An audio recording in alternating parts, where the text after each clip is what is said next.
跟住咧就到呢個場景組咯噃。哇！第一件已經係巨型嘅作品啦，超大型啊！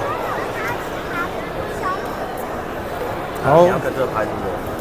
場景組咧，有時咧都唔係一定要泛指於戰爭啊、軍事啊嗰啲嘅，有時咧都可以係一啲好休閒啊，一個好似頭先影到呢啲咁樣嘅艇啊，呢啲咁樣嘅攤檔啊，都係一個好有趣嘅場景咯。咁當然啦，軍事其實就比較容易發揮啲，因為佢可以有包含唔同嘅元素喺裏邊啦。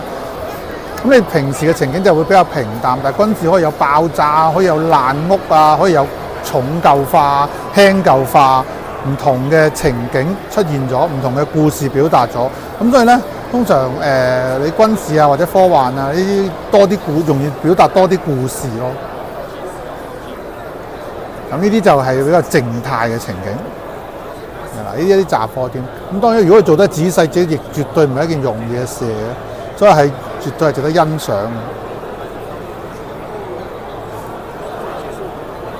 呢啲一啲唔同嘅展示方法啦，喺個畫框好似一幅立體畫咁樣，都係好有趣嘅做法。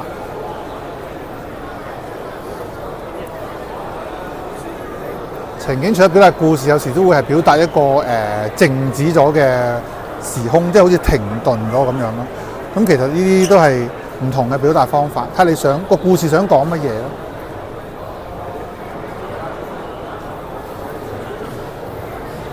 咁情景都有大有細嘅，咁有時唔一定要話好大座先叫有情景嘅。譬如呢啲簡單單咁樣一個倉庫景咁，其實可能都係一個好有趣嘅情景嘅，可以做到。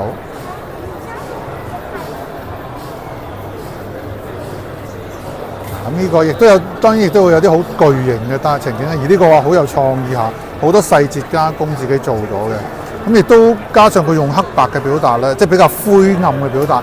同埋有少少部分呢度有啲側邊爛咗啊，有啲唔同嘅色彩表現咗出嚟啊，咁係可以有再做得更加靚啦，當然咁，但係已經係一個幾特別、幾有創意嘅作品。